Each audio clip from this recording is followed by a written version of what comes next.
देखो मानने ने तो एफडी चाहे न 21 लाख रुपया चाहे, मानने बच्ची चाहे जो मैं हमारी बेटी बना के लेके जाऊँ।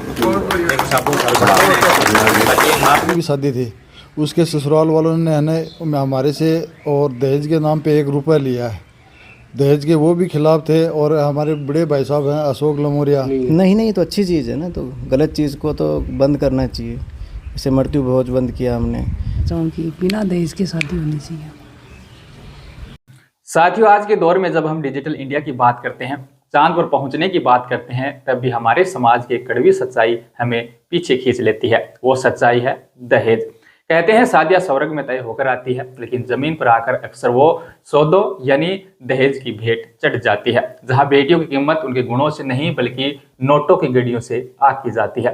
लेकिन 21 फरवरी को राजस्थान की चिड़ावा की धरती ने एक ऐसा इतिहास रचा जिसने स्वर्ग की उस धुंधली परिभाषा को सच कर दिखाया। दरअसल एक तरफ था 21 लाख रुपए का भारी भरकम शगुन, चमकते नोट और समाज का दबाव, और दूसरी तरफ खड़ा था एक दुल्हे अखिल के पिता जिसका स्वाभिमान पहाड़ जैसा अडिग था। अखिल लमोरिया। ये नाम आज सोशल मीडिया पर सिर्फ इसलिए चर्चा में नहीं है कि उन्होंने शादी की, बल्कि इसलिए है क्योंकि उनके पिता विनोद लमोरिया ने नोटों की उन गड्डियों को ठुकराकर समाज की सदियों पुरानी कुरीति को उसके असली घर वापस भेज दिया। उन्होंने साबित कर दिया कि रिश्तों की नींव दहेज के पत्थरों पर नहीं बल्कि सम्मान की मिट्टी पर रखी जाती है। तो आखिर क्या हुआ था उस दिन? कैसे 21 लाख की रकम एक झटके में वापस कर दी गई और अखिल के इस फैसले पर वधू पक्ष का क्या कहना था? चलिए आज आपको ले चलते हैं एक ऐसी शादी के सफर पर जहां लालच की हार हुई, दहेज का अहंकार टूटा और आखिर में सिर्फ और सिर्फ इंसानियत की जीत हुई। तो वीडियो को लास्ट तक जरूर देखिएगा और कृपया चैनल को सब्सक्राइब है वो भी जरूर कीजिएगा। एक कन्या को दहेज नुमा पिता कुछ भेंट करता है, उसके अंदर है जी 10 तोला सोनो, 21 लाख नगद और एक बच्ची है जी थारा वंश की वृद्धि वास्ते, और कोई त्रुटि हुआ तो मानते क्षमा करियो, एंगे बात थारी मिलनी है। 3 लाख की बच्ची एफडी है जी, 50 तिगुड़ और 50 कमड़ है जी थारा लेन देन का। बच्ची का 25 सूट है। हाँ जी, राम राम जी। अब देखो मानने ने तो एफडी चाहे न 21 लाख रुपया चाहे, मानने बच्ची चाहे जो मैं हमारी बेटी बना के लेके जाऊँ। नहीं फर्ज होगा बन मैं आ रहा हूँ, ये मैं दहेज में 1 रुपये लेना चाहूँ, एक ही मैं दी हो, मैं भी बच्ची को ऑपरेशन ब्याह करे हो तो दहेज मुक्ति करो, दहेज मुक्ति करना चाहूँ। जबकि अना मैं तो जयप्रकाश जी ने कही ये चैन रही है भी बच्चे के लिए साहब ये मार को पसंद को हाँ, तो ये साहब हाथ जोड़ के रिक्वेस्ट है, सगुन में 1 रुपये लेना चाहूँ। दहेज ये तो हमारे सामने है ना, ये डेली ये दहेज के मुकदमे ये आते हुए हैं। और फिर दूसरी बात 19 तारीख को मेरी बच्ची की भी शादी थी, उसके ससुराल वालों ने हमारे से और दहेज के नाम पे 1 रुपया लिया है। दहेज के वो भी खिलाफ थे और हमारे बड़े भाई साहब हैं अशोक लमोरिया, ये भी दहेज के खिलाफ हैं। तो इनकी प्रेरणा और बच्ची के ससुराल वालों से उन्होंने भी दहेज नहीं लिया, तो हमने भी है ना ये डिसाइड कर लिया था कि हम दहेज नहीं लेंगे और दहेज के खिलाफ हैं। और बच्चे के ससुराल वालों ने है ना हमें दहेज के रूप में 21 लाख रुपए दे रहे थे, लेकिन है ना वहाँ पर भी हम सभी ने है ना दहेज नहीं लेने का निर्णय लिया और भाई साहब ने हाथ जोड़कर निवेदन किया कि हम दहेज के नाम पे 1 रुपया ही लेंगे। दहेज नहीं लेना है, उसको लेके आप क्या सोचते हैं? नहीं दहेज तो वैसे भी एक सामाजिक बुराई है, तो गलत चीज़ तो गलत ही होती है।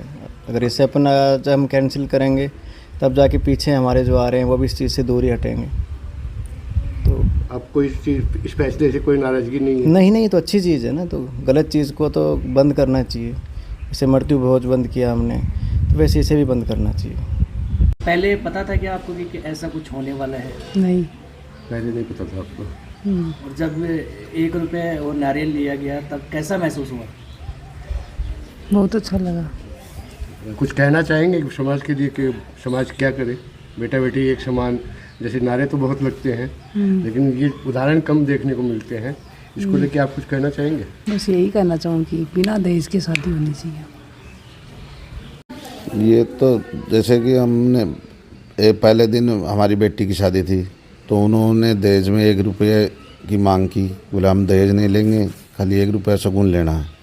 फिर दूसरे दिन हमारे बेटे की शादी थी, हम सावा गए चूरू बारात में। वहाँ उन्होंने 21 लाख रुपए वो कचौड़ा बोलते हैं हमारे यहाँ, वो 21 लाख रुपए रखे। हमने शगुन में सिर्फ 1 रुपये नेक का लिया, क्योंकि पहले हमने भी बेटी की शादी की थी, उसी में उन्होंने 1 रुपये नेक लिया, तो हमने भी 1 रुपये नेक लेके और वो शादी की।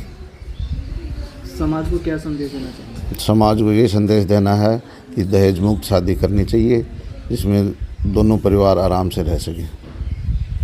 सर, सबसे पहले तो आपके न्यूज़ चैनल को मैं बहुत बहुत धन्यवाद बोलता हूं कि आप एक अच्छी जो समाज के अंदर कुप्रथा है उसको मिटाने के लिए जो अच्छी मुहिम चला रहे हैं, उनको आप ढूंढ के ये समाज के अंदर मैसेज दे रहे हैं। सबसे पहले तो आपके चैनल को बहुत बहुत शुक्रिया, धन्यवाद। ये 19 तारीख को मेरे जो दोस्त हैं अशोक, उन्होंने अपनी बच्ची की शादी की, तो अगले जो वर पक्ष है उन्होंने मना कर दिया, रुपया नारियल लिया उन्होंने। तो अशोक भाई साहब इन्होंने बोला कि भाई हम भी अपने बच्चे की शादी करेंगे तो हम भी रुपया नारियल ही लेंगे। तो उन्होंने आगे वाले जो पक्ष है उन्होंने 21 लाख रुपए का दहेज देने के लिए बोला। तो इन्होंने हाथ जोड़ के निवेदन किया कि हम दहेज प्रथा के सख्त खिलाफ हैं और ये समाज के अंदर ये कुप्रथा है, तो इसको मिटाने के लिए पूरा प्रयास कर रहे हैं। सर्वप्रथम लंगोरिया परिवार को बहुत बहुत धन्यवाद, आभार। समाज में एक नया नवाचार देने का जो संदेश किया है, 36 कौम के लोगों को इसका एक बड़ा महत्वपूर्ण संदेश जाता है कि जो बेटे और बेटियां, जिसको हम पढ़ाओ और बचाओ का जो नारा लगाते हैं, उसको अब चरितार्थ करते हुए इन्होंने दहेज की कुप्रथा को जो खत्म करने का एक बड़ा संदेश दिया, वो भी दूसरे जिले में जाके चूरू, जो कि सावा तारानगर विधानसभा क्षेत्र लगता है। 21 लाख रुपए जब उन्होंने सुबह हमारे सामने रखे, हमारी आंखें फटी रह गई, लेकिन मन में कोई लोभ और लालसा नहीं थी हमारे अंदर। हमारे सिर्फ एक ही बात का महत्व था कि जिस पिता ने अपनी बेटी को पाल पोस के बड़ा किया, हमारे लिए वही सबसे बड़ा धन है, वही हमारी बेटी है, वही हमारा मान सम्मान है, वही हमारा अभिमान है।